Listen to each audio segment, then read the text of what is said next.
আপনি এখন কিন্তু বাড়িতে বসে গ্রাম পঞ্চায়েতের রেসিডেন্সিয়াল সার্টিফিকেট, বসবাসের প্রমাণপত্র সার্টিফিকেট অনলাইন আবেদন করতে পারবেন। এতদিন আমরা গ্রাম পঞ্চায়েত অফিস থেকে এই সার্টিফিকেট সংগ্রহ করি, আপনি চাইলে অফলাইনে সংগ্রহ করতে পারেন। এর পাশাপাশি আপনি কিন্তু অনলাইন থেকে সার্টিফিকেট আবেদন করতে পারবেন এবং অনলাইনে আপনার সার্টিফিকেট ডাউনলোড করতে পারবেন।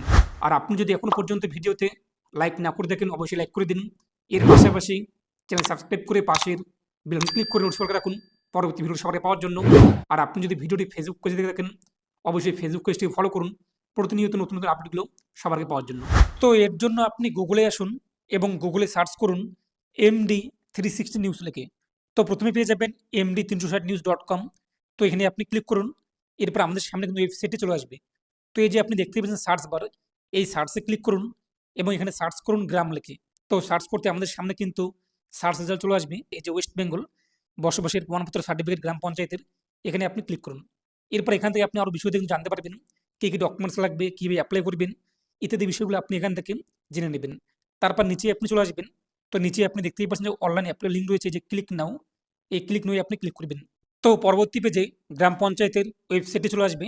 তারপর নিচে আপনি চলে আসবেন, এই যে বক্সে টিকমার্ক করে প্রসেসে ক্লিক করবেন। এরপর আপনি আপনার মোবাইল নাম্বার বসিয়ে দেবেন, যে মোবাইল নাম্বারটি আপনার বর্তমানে চালু রয়েছে, SMS আসবে। তারপর জেনারেট ওটিপি এখানে ক্লিক করুন। যে মোবাইল নাম্বার বসিয়েছেন আপনি, আপনার মোবাইলে 4 সংখ্যার ওটিপি আসবে, ওটিপি আপনি এখানে বসিয়ে দিন। তারপর যে ভেরিফাই এবং প্রসেস, এখানে আপনি ক্লিক করুন। আমাদের সামনে কিন্তু আবেদন ফর্মটি চলে আসবে। তো প্রথমত রয়েছে ডিস্ট্রিক্ট, এখান থেকে আপনি আপনার জেলা চয়েস করুন। এরপর ব্লক কী রয়েছে, এখান থেকে ব্লক সিলেক্ট করুন। তারপর আপনি গ্রাম পঞ্চায়েত তা উল্লেখ করে দিন। তারপর রয়েছে সংসদ নাম্বার, তো আপনাদের সংসদ নাম্বার কত রয়েছে এখান থেকে আপনি উল্লেখ করে দিন। এছাড়াও আপনি দেখতেই পাচ্ছেন যে আপনাদের পঞ্চায়েত ভোটে আপনার বুথে কিংবা গ্রামে যে ব্যক্তি ভোটে জয়লাভ করেছে সেই ব্যক্তির নাম দেখতে পারবেন এবং তার পাশে সংসদ নাম্বার দেখতে পারবেন। যেটি হয়ে থাকে সেটি আপনি এখান থেকে সিলেক্ট করে নিন। তারপর হচ্ছে অ্যাসেস নং, অ্যাসেস নেম, এগুলো আমাদের দরকার নেই, স্টার মার্ক নেই। যেগুলো স্টার মার্ক রয়েছে সেগুলো আপনি ফিল আপ করবেন, যেগুলো স্টার মার্ক নেই সেগুলো আপনাদের ফিল আপ করার কোনো রকম দরকার নেই। তারপর নিচে এখান থেকে টাইটেল উল্লেখ করে দেবেন। তো যে ব্যক্তির আপনি সার্টিফিকেট অ্যাপ্লাই করতে যাচ্ছেন সেই ব্যক্তির টাইটেল মিস্টার নাকি মিসেস নাকি মিস যা হয়ে থাকে সেটি আপনি উল্লেখ করুন। এরপর অ্যাপ্লিকার নেমে সেই ব্যক্তির নাম বসিয়ে দিন, ক্যাপিটালে আপনি ফর্মটি ফিল আপ করুন। এরপর গার্জিয়ান নেম তা উল্লেখ করে দিন এবং গার্জিয়ানের সঙ্গে সেই ব্যক্তির সম্পর্ক কী রয়েছে, father, mother, son, daughter, husband, spouse, legal guardian যা হয়ে থাকে তা উল্লেখ করে দিন। অ্যাড্রেসে আপনি আপনার সম্পূর্ণ address, village, post, police station, district, pin code এগুলো বসিয়ে দিন। নিচে পোস্ট অফিস উল্লেখ করে দিন, পুলিশ স্টেশন উল্লেখ করে দিন। এরপর গ্রামের নাম, এরপর পিনকোড কত রয়েছে তা বসিয়ে দিন। তারপর ডেট অফ বার্থ, অ্যাপ্লিকেন্টের ডেট অফ বার্থ কত রয়েছে, দিন, মাস, ইয়ার ডকুমেন্টস দেখে দেখে আপনি দিন, মাস, ইয়ার আপনি এখানে বসিয়ে দিন। এবং পাশেই আপনি দেখতেই পাচ্ছেন যে নেপালি এবং বাংলা, আপনি কি ইংরেজির পাশাপাশি সার্টিফিকেটটিকে বাংলা অথবা নেপালি ভাষায় চান কিনা, চাইলে বাংলাতে টিকমার্ক করে এখানে বাংলা লিখে দেবেন, আমাদের দরকার নেই। তারপর সার্টিফিকেট টাইপ, আমরা যেহেতু বসবাসের প্রমাণপত্র সার্টিফিকেট আবেদন করব, রেসিডেন্সিয়াল সার্টিফিকেট এই বক্সে অটোমেটিক টিকমার্ক রয়েছে, আর কোথাও আপনার টিকমার্ক করতে হবে না। তো এই যে রেসিডেন্সিয়াল সার্টিফিকেট এই বক্সে আমাদের টিকমার্ক করা থাকবে। তারপর নিচে আপনার mobile number, WhatsApp number, email ID, আমাদের মোবাইল নাম্বার সহ আপনি চাইলে হোয়াটসঅ্যাপ নাম্বার এবং ইমেল আইডি বসাতে পারেন, না বসালেও সমস্যা নেই, এক্সট্রা মার্ক নেই।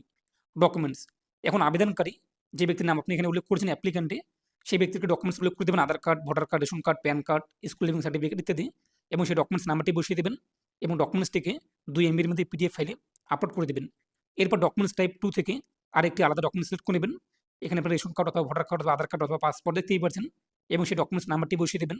আধার কার্ড সিলেক্ট করে আধার কার্ড নাম্বার বসিয়ে দেবেন এখানে। এরপর সেই ডকুমেন্টসটিকে 2 MBর মধ্যে PDF ফাইলে চুজ ফাইলে ক্লিক করে আপলোড করে দেবেন।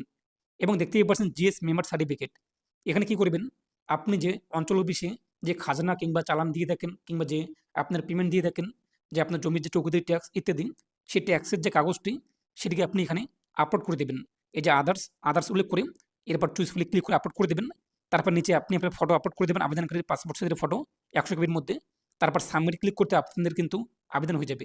এরপর আপনার রেজিস্টার মোবাইল নাম্বারে একটি ইউনিক অ্যাপ্লিকেশন আইডি চলে আসবে, যা দিয়ে আপনি পরবর্তীতে স্ট্যাটাস চেক করতে পারবেন।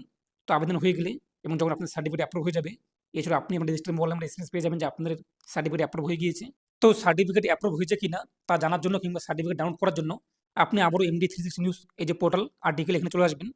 তারপর নিচে রয়েছে ডাউনলোড সার্টিফিকেট দেখতেই পাচ্ছেন, এই যে ক্লিক নাও, এই ক্লিক নাও আপনি ক্লিক করবেন।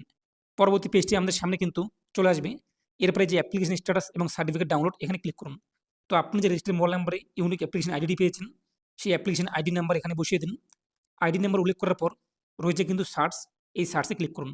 যদি আপনার সার্টিফিকেট অ্যাপ্রুভ হয়ে যায়, নিচে চলে আসবে ডাউনলোড সার্টিফিকেট, এই ডাউনলোড সার্টিফিকেটে আপনি ক্লিক করুন। তারপর আপনি আবেদন করার সময় যে মোবাইল নাম্বার দিয়েছেন প্রথমেই, সেই মোবাইল নাম্বারটি এখানে বসিয়ে দিন। তারপর জেনারেট ওটিপি, জেনারেট ওটিপিতে ক্লিক করুন। আপনার মোবাইলে কিন্তু ওটিপি আসবে 4 সংখ্যার। সেই ওটিপি আপনি এখানে বসিয়ে দিন।